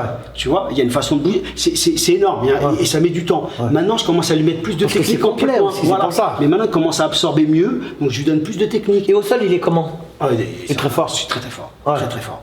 Bon après il vient du jiu-jitsu donc ça aide Ouais, quand même. non, mais Hein. il a un sol. Ouais. Alors, il est comment à gérer? Il est facile à gérer ou pas? Un entraînement tranquille. Ouais, ça veut dire il glisse. Par exemple, regarde, là, le dernier combat, j'ai été obligé de partir au Brésil. Je suis resté 2 semaines. Donc, le camp, il avait été un petit peu entamé. Je lui ai donné les directives, il fait tout nickel. Ah ouais, Et ça je va. sais qu'il s'entraîne. Hein. Ouais, il est sérieux. Après, j'arrive, Ouais. je peaufine, mais lui, il n'y a pas. Non, très très sérieux, très professionnel. Drôle. Non, il est drôle, mais Réservé. il est un peu réservé. Ouais. Ouais. Il est, surtout quand il arrive en camp et tout, il est. Ouais, réservé. Ouais, il est comme ça. Après, chacun. Et tu penses qu'il peut ramasser la ceinture du UFC? Écoute, tout est possible parce qu'en fait, regarde, là il est numéro 11e, tu regardes que tous les mecs qui sont au top, ils sont vieillissants. Ouais. Tu vois, ils ont 33 ans, 34 ans. Ils sont forts quand même. Hein. Ils sont forts, Ouais. mais ils sont sur le déclin. Il a quel âge, Benoît? 27. Ouais, ça va. 30 piges, t'es fort, hein? Oui, mais c'est pas ça. Je dis pas qu'ils sont pas forts. Je dis qu'ils ont pris beaucoup de coups. Ouais. Tu Ils sais, sont- le MMA, ils sont fragilisés. ils sont fragilisés, le menton est fragilisé, il y en a qui ont eu pas mal de KO. Ouais. C'est plus pareil. Peut-être aussi l'envie, elle est moins présente. Exactement, tu t'embourgeoises. Ouais. Donc il y a un coup à faire. Ouais. Je pense qu'il y a un coup à faire. Alors, un peu comme Gann quand il est arrivé en poids Ouais, lourd. ouais. Il a pris que des mecs Ouais. en fin de carrière. Hein. Moi, j'adore Cyril. Et voilà, il a pris que des mecs en fin de carrière. Ouais. Et donc il est. Bon, en poids lourd, il y a moins de monde. T'aurais aimé t'occuper de Cyril? Ouais, mais ça aurait été différent. J'aurais pas fait travailler comme ça. Moi. Ouais. Ouais. Je trouve qu'il manque d'efficacité à cause de la. Je pense à cause de. Je parle en striking, hein, Ouais. à cause de la façon de travailler de son coach, je pense. Tu trouves qu'il balance trop des. Voilà, il est trop arrière. trop à la touche. Ouais. Mais il fait mal, hein, tu Oui, sais. mais moi je te dis, ce gars-là, il peut se déplacer comme il fait, c'est très bien, mais sur certains coups, Il manque d'appui. voilà, s'il a des bons appuis, je te jure qu'il met des mecs KO. Et au sol, tu penses qu'il devrait s'améliorer aussi? Ça, le sol, bon, c'est pas ma partie, mais en poids lourd, tu sais, ils vont pas beaucoup au sol, tu vois. Ouais, c'est je vrai. pense que c'est plus la partie lutte. Poids lourd, c'est celui d'un Ouais, coup. Hein. voilà, c'est Ouais. plus la partie lutte. Bon, il est obligé de faire du sol, mais je pense que la partie striking, il y a des phases où il faut Il qu'il manque- plante il plus. manque d'appui. Voilà, s'il avait les appuis, parce que les gens disent, ouais, il tape pas fort. Non, non, c'est pas vrai. Ouais, il fait mal, hein, il fait mal. Oh, oh, oh. D'ailleurs, en boxe taille, il combattait pas comme ça. Mais moi, moi en boxe taille, je me rappelle, j'avais même arbitré. En boxe taille, il était plus assis. Hein. Voilà, exactement. Plus assis. Ok, les gars vont dire, ouais, Par c'est contre, il a dur. toujours eu des low kicks de ouf. Oui, mais puis en plus, il a des bonnes techniques. Il utilise Ouais. les coudes, il utilise les genoux. Il a un bon coup d'œil. Non, il est fort. Et puis il est costaud. Je sais pas si tu as vu la tête que c'est. Bah, c'est mon pote, 1m96. Non, mais tu sais ce qu'il a aussi? C'est qu'il a il a pas trop d'ego sur lui-même. Donc il est très perfectible. C'est-à-dire que c'est pas le mec, ouais, c'est bon, je sais. ouais. Le mec, au contraire, il te dit, ouais, ça, il prend. Moi, j'aime beaucoup Cyril. En plus, c'est une très belle personne. Oui, moi, non, j'ai mais pas c'est aimé un les gens, silence. comment ils ont fait ce qu'ils ont fait autour. Moi, ça m'a fait beaucoup de mal pour lui parce que je le connais, ça. Mais moi, très gentil. oui, à cause du combat contre John. Ah ouais. Mais il a perdu mentalement. Hein. Ouais. Parce que moi, je te dis, j'ai toujours dit qu'il était favori et j'y crois. Ouais. Je comprends même pas pourquoi ça s'est passé. Je sais pas ce qui s'est passé. Ouais. Mais les gars, ils disent, ouais, John. Non, John, avant, ses combats, Il est fort, oui, il est hein. fort, mais tu regardes tous ses combats d'avant, Hum. il allait à la décision. Et il n'avait pas combattu pendant 3 ans. Oui, mais il est très fort. Tu sais tu sais d'où il vient quand même. Il vient de l'équipe nationale Oui, c'est un tueur. de lutte. Enfin, le mec, c'est un tueur. Mais il aurait dû lui rentrer dedans. Il est grand aussi, John aussi. Tu vois, c'est. Parce que Cyril, il fait quand même. Bon, Oui, bref. mais de là à se faire soumettre comme ça, quand même, c'est chaud. Quoi. Ouais, il est trop respecté. Ouais, Ouais, voilà, ou alors en fait, il faut pas respecter. Ou alors, tu sais, la différence qu'il y a, moi, si je disais toujours à mes combattants, ou au public, aux supporters, je disais la différence qu'il y a entre un être humain et une machine, tu la prépares, elle marche. Ouais, Tu sais, l'ordinateur. ouais. Un être humain, tu le prépares le jour J, il peut être dégueulasse. Voilà, c'est ça. C'est ça qui est horrible. Oui, mais c'est ça la difficulté. Ouais. Et c'est bien que tu dis ça parce Ouais. que souvent dans les fight week, la fight week, tu sais, c'est la semaine qui précède le Ouais. combat. Tu sais, il n'y a pas ça en boxe taille. En MMA, la fight week, c'est par exemple l'UFC t'appelle, tu arrives le lundi, tu sais, tu dois répondre aux reporters, il y a la perte de poids, il y a un tas de trucs, tu dois être là, tu vois. Et des fois, tu peux perdre le combat là, pendant la fight week, tu vois. Ouais, ouais. Et même dans le vestiaire. Hein. Ouais, bien sûr. Même dans le vestiaire. Le vestiaire, c'est hyper important. Ah ouais. C'est un truc, le conditionnement du combattant juste avant, c'est déterminant. Ouais, je suis c'est d'accord. déterminant. Je suis super d'accord avec toi. Moi, il m'est déterminant. arrivé Ouais, des trucs dans les ouais, vestiaires. Des fois, tu sais même pas. Moi, si je te raconte des trucs qui m'est arrivé avec Kamel Chouaref, avec Skarbowski. Kamel Chouaref, il était tellement tendu. Il y avait 9000 personnes en Italie. Hein. Il fait un championnat du monde. Hein. Tu sais ce que ça veut dire 9000 personnes, la télévision en direct et tout. Ouais. On avait un vestiaire, c'était grand. On avait un vestiaire, c'était grand comme un terrain de foot, frère. C'est ce que j'ai fait. Je l'ai vu tellement tendu. J'ai éteint la lumière pour rigoler. Le problème, c'est que je suis tellement grand, j'ai retrouvé plus la lumière. Oh putain, c'est chaud. On a fait un bad, lui et moi. T'es où? Et moi, il me dit, ouais, je commence à voir. Je dis, mais moi, je sais pas où. On a ri. Mais après, tu rigoles. Oui, donc ça t'a détendu. Mais en fait, pendant 20 minutes, tu cherches la lumière, gros. Ah ouais, donc t'as tué. En fait, ta tête, elle est ailleurs. Mais oui, mais ça Tu c'est vois bien. Tu sais que moi, c'est ce que je fais pendant la Fight Week. On dédramatise, mais nous, on rigole. Ouais, Ça, de ouf. j'avais déjà Il faut, fait il faut. bien. On rigole. Par contre, quand on arrive, on est dans le vestiaire, on est tranquille. Et à un moment, au moment du combat, ping, allez, on rentre ça y est, dedans. hop, ta tête, Parce que elle c'est là que ça, sort. c'est là que ça. T'es déterminant. Mais c'est vrai, il faut dédramatiser. Et attends, là, regarde, là, le combat de Benoît qu'il a fait. Faut pas voir la victoire en soi. Faut voir tout ce qu'il y a autour. Tu sais très bien que c'est très dur. 20 000 personnes, il y a Donald Trump qui était là, il y a il y a Joe Rogan, il y avait Dana White, parce que Dana White c'est pas à tous les shows, il était là, il y avait toutes les tu superstars. connais perso un peu Dana White? J'ai parlé avec lui, mais. Sympa vite fait. ou pas? Ouais, bah écoute. Ouais. Tu sais ce que fait Dana White, des mecs qui lui crachent à la gueule. Mais bon, un mec comme Dana White, heureusement qu'il y a un show comme ça me fait quelque part. Bah, moi, ça me fait rappeler Sami Mais Khedri, ouais, il criait, Donc, mais Sami, il a fait des galas de ouf. Hein. Voilà, donc derrière il y a toute une économie, on est bien content que ça existe. Ouais. C'est vrai ou pas? Et tu pour vois toi, pour tes combattants. Les combattants ils font de l'argent, c'est aussi grâce grâce à. Et pour le sport. Exactement. Et si tu veux, c'est ce que je te disais. Et Benoît, il a réussi à faire abstraction de tout ça. C'est pas donné à tout le monde. C'est très bien. ça le truc. Il est déterminé. Voilà, il rentre dans sa bulle. On le prépare. Parce que tout ça, c'est un entraînement. C'est l'entraînement aussi. Parce que tu as vu quand tu es bien entraîné, mentalement déjà. Ça va mieux. Et puis ouais. t'es pas blessé. Il suffit que tu montes avec un bobo, t'as vu que c'est horrible. Hein. Bah, il avait pas de bobo. C'est Paris avec un bobo. Il avait eu un staff à l'orteil. Hein. Putain. Et là, non, le staff, là, il était bien. Mais il avait eu le Covid 2 semaines avant quand même. Ah putain. Ah ouais, non, c'est l'enfer. Là, tu te fragilises quand tu t'entraînes. Mais une semaine, il s'est pas entraîné. Et là, il te dit quoi lui? Il te dit qu'il veut aller loin et... Ah oui, lui il vise la ceinture. Ah oui, il vise tu sais, les combattants, lui dans sa tête, ouais. Donc nous on y va par étapes. Il est prêt à tout. Voilà, de toute façon lui il est déterminé, tu peux lui donner n'importe qui, il va y aller. Ah c'est bien. Il y a beaucoup de gens qui le refusent quand même. Prochain combat c'est? Je sais pas, on n'a pas de date pour l'instant. Mais à ton Peut-être avis, mars, je pense. Oui, et où? Aucune idée. Et à Paris, il y a un truc qui va... S'il y a l'UFC Paris, ça sera sûr que ça sera Paris, c'est obligatoire. Ah ouais. Bah ouais, c'est... bah oui. Et puis en main event ou en co-main event quoi. Ouais, il y aura peut-être Cyril, il y aura... Ouais, voilà, s'il y a Cyril, ça sera Bel Event, je pense. Et puis Benoît, c'est bien. Ouais, il y a Manon aussi. Il y a un mec aussi, Gomis, non c'est pas? Gomis. J'aime bien lui, hein. Ouais, il a un style plus sur le recul. Ouais, mais je trouve intelligent comme boxeur, moi. Bah, il gagne, hein. Oui, mais il faut savoir, il gagne, mais l'UFC, Ils aiment les fighters. ils veulent des finishes. Ouais. C'est pas qu'il faut finir à chaque fois, mais ils veulent que... Ouais. C'est du spectacle quand même, hein. C'est quand même, ça reste un business. Tu sais, les Américains... Un vrai business. Voilà, donc ils veulent voir, c'est pour ça que Benoît, il le kiffe. Ah bah, parce que tous ses combats, il les a terminés. Autour de l'Irlandais, là, comment il s'appelle? McGregor. Il veut revenir, tu en penses quoi? Non, c'est trop bourgeoisier, Ouais. il fait trop d'argent. Ouais, ça y est. Non, c'est mort. T'as vu, Il a eu maintenant, sa phase. T'as vu maintenant il marche Ouais, comme ça, il arrive plus à marcher droit. Non, il a eu sa phase. Moi j'ai trouvé C'est des phases. Ouais, j'ai trouvé hyper fort Mais ce tu sais que mec-là. ce gars-là, je me suis retrouvé à Las Vegas à côté de lui dans le bus. Hein. Ouais. Ouais. Il est sympa ou pas? Mais bon, j'ai pas parlé avec, il était avec sa femme, il est un peu ouf. Hein. Ah ouais. Ouais, il bougeait dans tous les. Tu sais, un peu euphorique, tu vois, un peu ouf. Ouais. Tu sais, comme tu le vois là, quoi. Habité quoi. Ah ouais, il est complètement ouf. Mais il est fort. Ah, il est fort. T'as vu cette Non, gauche? puis bon, le mec a révolutionné le truc. Ah ouais. L'argent qui s'est fait. Mais il a emmené un nouveau souffle au MMA, je trouve. moi. Non, Ouais. très bien. C'est bien, ça, on a besoin de gens comme Parce ça. que moi j'avais vu à l'époque, il y a très longtemps, j'avais vu le Pride au Japon, moi. Tu es allé là-bas? Ah ouais, en fait j'avais avec le Ah, t'es banner. le banner. Ouais, on Ouais. était là, il y avait. Tu sais, en plus tu pars une semaine, tu bois un moment c'est de incroyable. liège. Ouais. J'essayais tout, moi pendant une semaine, tu fais T'as rien. été voir les combats là-bas au... Et en fait, je savais pas. Tokyo Dome Au Tokyo Dome, je vois. Et non, puis même, je suis en photo avec le fondateur du Pride, un japonais. Je me mets en photo comme ça. Je dis, qui c'est ça? C'est le boss du Pride. Mais moi, je sais même pas ce que c'est. Oui, le Pride. mais parce qu'à l'époque... Je suis allé voir. Ah, j'ai halluciné. Hein. Je suis allé trois c'était fois sur le avec des ring. combattants là-bas. Je suis allé C'est trois sur le fois. ring, Ouais, ils se ouais. battent. C'est incroyable là-bas, au Japon. Ah oui, je trouvais ça hyper violent, moi. Ouais, Ils ouais, faisaient c'est- du shooto, Ah ouais, c'est violent. ils faisaient du. Puis avant, t'avais les reprises de volée dans la tête, tu sais. Ah, t'avais le droit. Ah oui. Et puis ils faisaient même des Les comme pisans, ça. les pisans, ça Ça s'appelle. s'appelle. Ah ouais. mais- Ouais, t'écrases.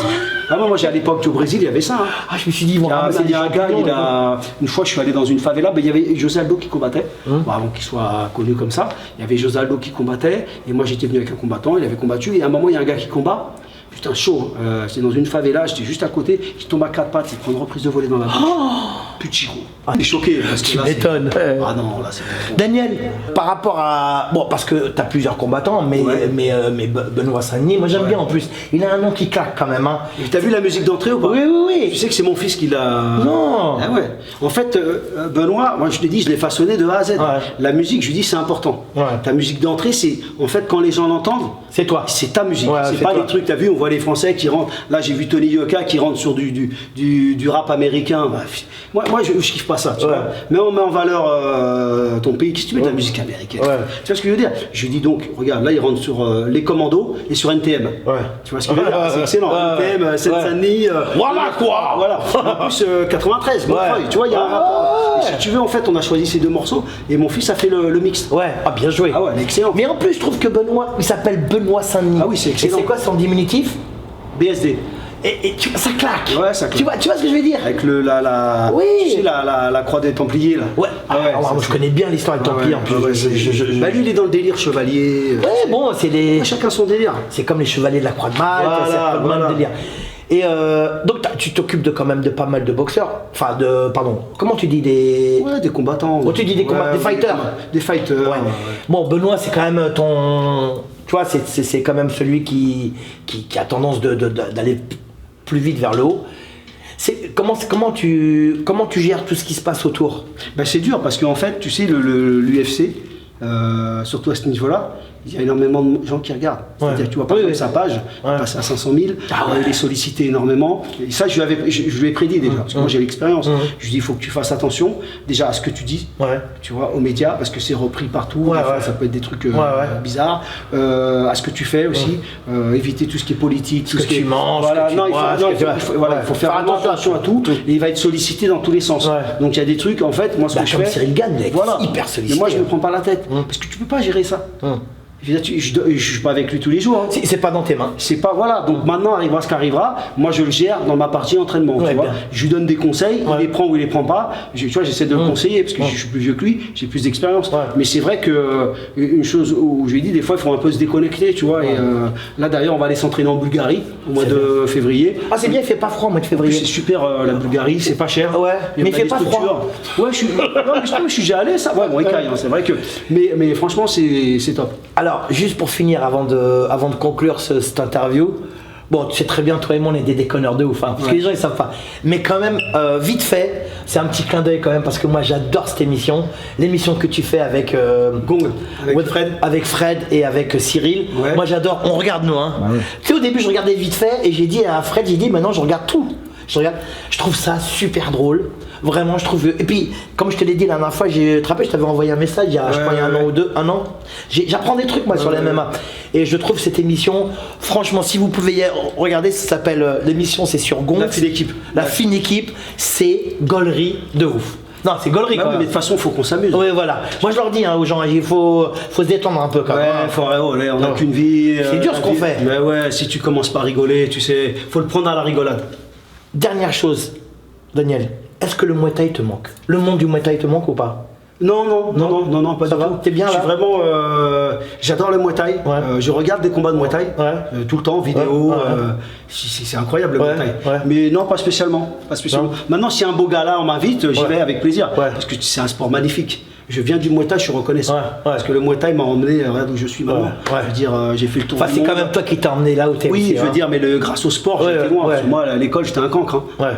Donc, je sais d'écrire cancre. Je sais même pas. Mais tu vois, le sport où ça t'emmène. En plus, tu fais un truc que tu aimes. Donc, franchement, on a de la chance. On est des. Franchement, d'avoir une passion dans la vie. Qu'est-ce qu'il y a de plus? Franchement, moi, je remercie tout le temps mes parents de m'avoir mis au monde pour vivre ce que je vis. Mais c'est incroyable. On a voyagé dans le monde entier.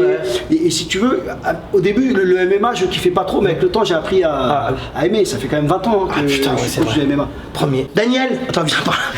Pourquoi chaque fois je reprends? Daniel, t'en as pas marre d'aller vers la sortie à chaque fois? Non, mais c'est lui, mais la pression. T'en as pas marre? Tu sens que c'est le combattant qui aime bien pressionner. Il recule pas. Mouébouk. Mais t'es dans la soirée.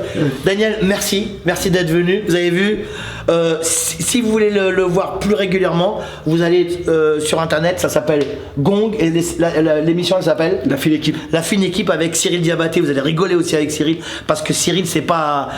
C'est drôle et c'est intéressant. Et puis en plus vous allez bien ensemble, tu vois. C'est les anciens. Mais moi, tu sais, moi je regarde ça, je me dis, j'aimerais trop être avec eux. Tu vois, genre. Bon, c'est comme si t'étais à la maison, quoi, avec des potes. C'est vrai. Merci Daniel. Merci à toi pour l'invitation, super plaisir. Moi j'adore. Parce que le Muay Thai, bon voilà quoi. Un puriste comme André, il m'invite, c'est un honneur. Ah non, moi c'est moi un honneur. Daniel. Merci, super. Merci Daniel à toi. Merci à toi. Merci. Voilà, donc ce qu'on peut te souhaiter, c'est de réussir avec Benoît et avec les autres. De gagner un peu d'argent quand même. Voilà, non mais surtout, si tu pouvais ramener, franchement, la ceinture ça serait beau. Ici en France, ça serait génial ou pas? Ça serait beau. Franchement, la ceinture FC, c'est comme. La boucle est bouclée. Je peux arrêter de coacher. Ah ouais? Ah bah ouais. Tu vas faire quoi? Rien. Tu vas vendre des crêpes. Daniel, merci encore, merci. Voilà, j'espère que cette vidéo vous a plu. N'oubliez pas de la partager. N'oubliez pas de... Juste Rams. Voilà, vous avez vu, c'était drôle, c'était émouvant. C'était... Daniel Vorin, c'est l'Ukraine. Il se retrouve au Brésil, aux États-Unis, à Nice, à Argenteuil. Demain, il sera à Mulhouse. Et peut-être après-demain, peut-être qu'il sera où? À Tunis. Il va là où le vent l'emmène. Voilà, j'adore les personnages comme ça. Merci beaucoup à vous. Merci pour vos beaux messages. Daniel, t'es obligé d'être là. Merci à toi Daniel, c'était génial, tu m'as fait rire, j'adore, on rigole toujours nous. fait Merci, plaisir. merci à ton émission aussi avec Gong aussi, j'adore. Non mais merci pour l'invitation, hein. Le Muay Thai c'est toute ma vie. Et la tienne aussi hein. Ah bah oui. Ah bah oui. Merci beaucoup. Ouais, Muay Thai mon vôtre. Ah ouais. Muay Thai mon vôtre.